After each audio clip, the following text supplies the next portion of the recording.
Hello friends, today we will be discussing about load cell input module, that is Q61LD in Q series PLC. So first of all we will start with the specifications. As you can see, it is an analog input module with one channel. Then analog input is from 0 to 3 millivolt. That means we can connect 0 to 3.3 millivolt signal to this module. Similarly, the digital output is 32-bit signed binary, but the value we will be getting from 0 to 10,000 only, and gross weight from minus 99999 to 9999. 0 point adjustment range is 0.3 to 3 millivolt. Then gain adjustment range is 0.3 to 3.2 millivolt. Analog input range that we can connect is 0 to 1 millivolt, then 2 and 3 millivolts.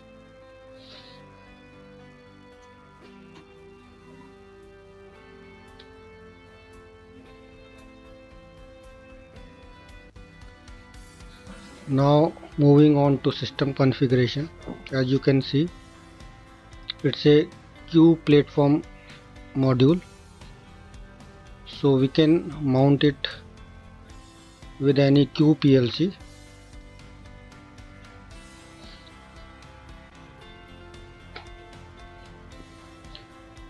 Moving on to the wiring, this is the layout of the card.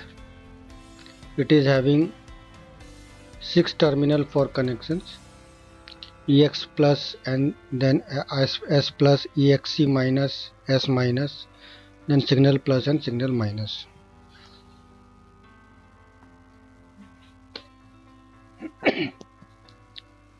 It supports both 6 wire type connection as well as 4 wire type connection.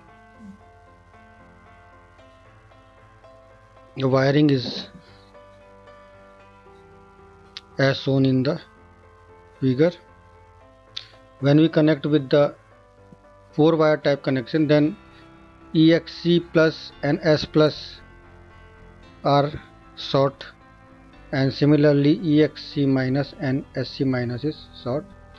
Then signal, that output signal, that is millivolt signal, is connected to the signal plus and signal minus.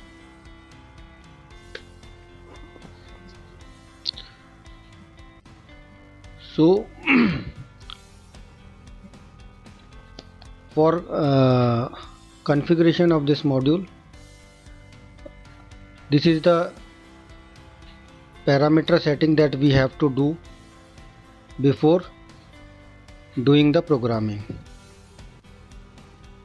So first of all we have to do the load cell specification setting. We can do it as shown in the figure, from tools, intelligent function modules, to then analog module, and then 2-point calibration setting. So this pop-up window will open. Here we will have to give the slot number where we have, that is the I start XY address of the card where we are putting that card. Then this window will pop up and we will press the button scale initial settings.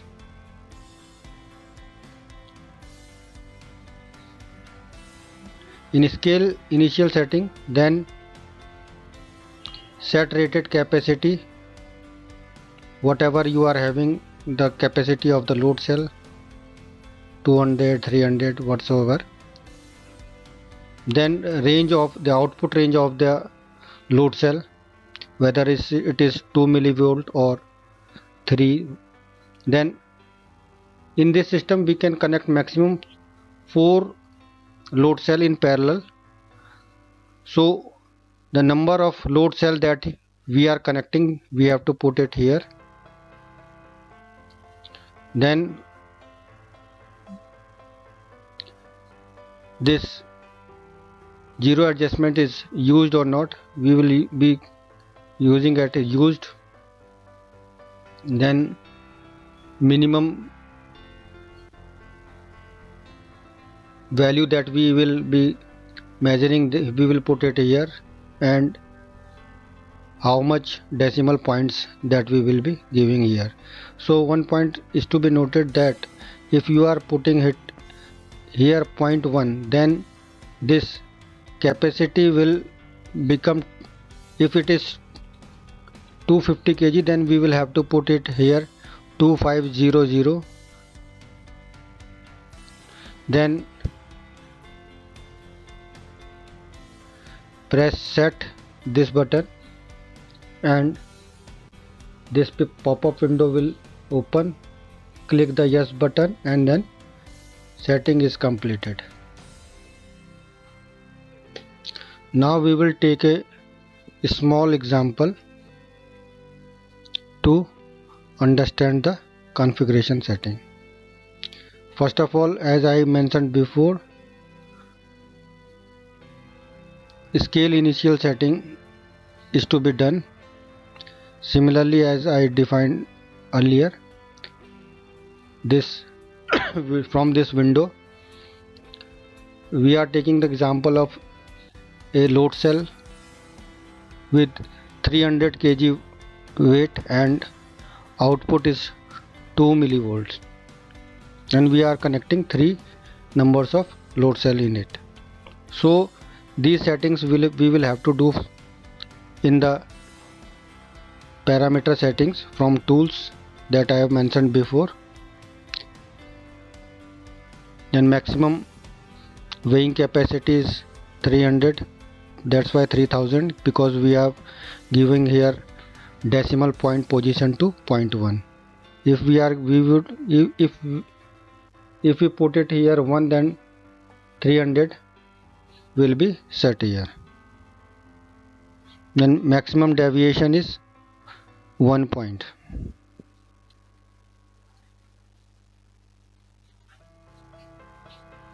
This is the specification of the example.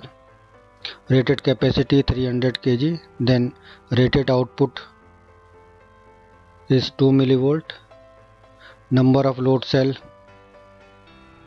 So all these specification we will have to put in this settings. Now these are the initial setting that we will have to do in the parameter that I will show later on in the logic, like conversion enable, then averaging processing, then count averaging, moving averaging, stable state settings. It is up to 0.2 kg, means when the output is vary within 0.2 kg, then x1 signal will be given. So we can say that at this point the output is stable and we can measure this value. Then stable status timing setting up to, means if 0.2 kg of variation is observed within 1 second, then we can say it as a stable output.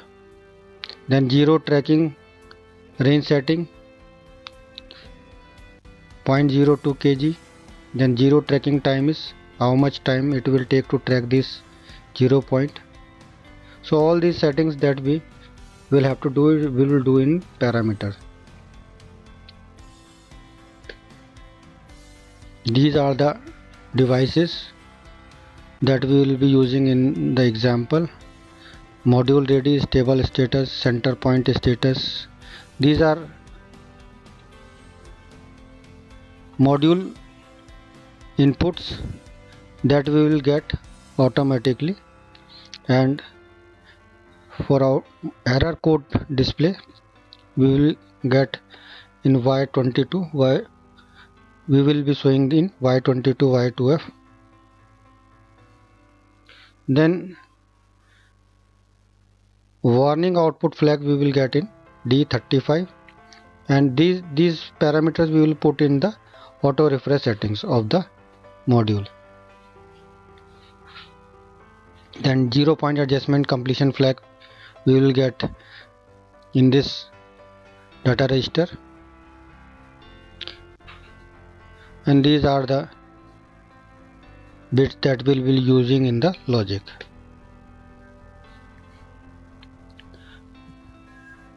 This is the program example that I will show you in the GXWorks 2.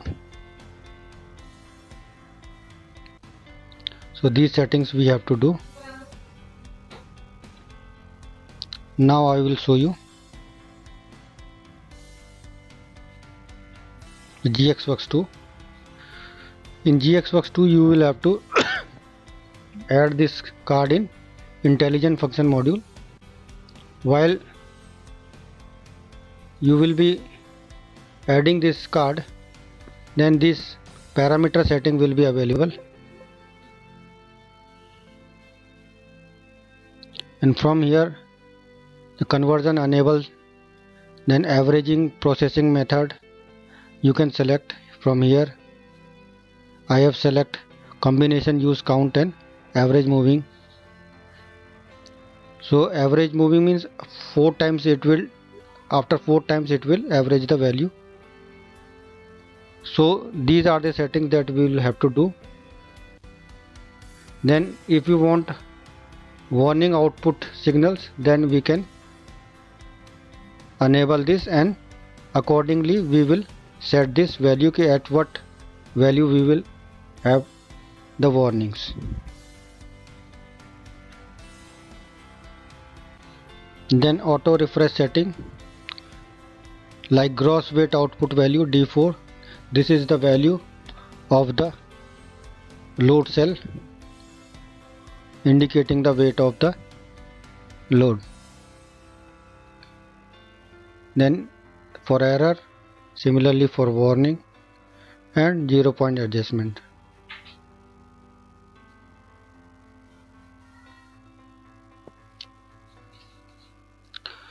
For initial setting of the module,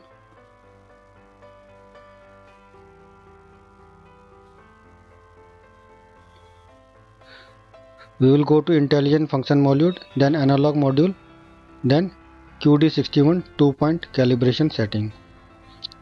While pressing this button, we will get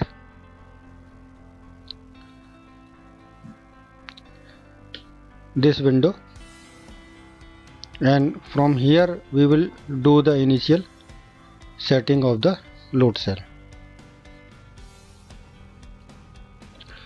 If all these settings are done, then this is a standard logic that we will follow. In this step we are interlocking some of the inputs and outputs of the load cells so that the other process like 2-point settings and all these things are not done. After that only the gross weight output is processed. This is the stable state condition. We are interlocking this with X1, and this is the indication only. We are comparing this D4 is the gross weight that we will be getting, and we are comparing it with certain value, and if it is near to that or less than that, a near point signal is created. Similarly for 0 point, we are comparing it with the 0 value. The center point is being calculated, and the D4 value is in the form of double word so we will be converting into floating for our convenience only. This is the 0 point adjustment request that we will do when the value we are measuring we want to adjust the 0 point of the signal. And this is the 0 point reset, means if you have adjusted the 0 point to reset it to the previous value, we will be doing this 0 point reset. These are the error signals that we can monitor.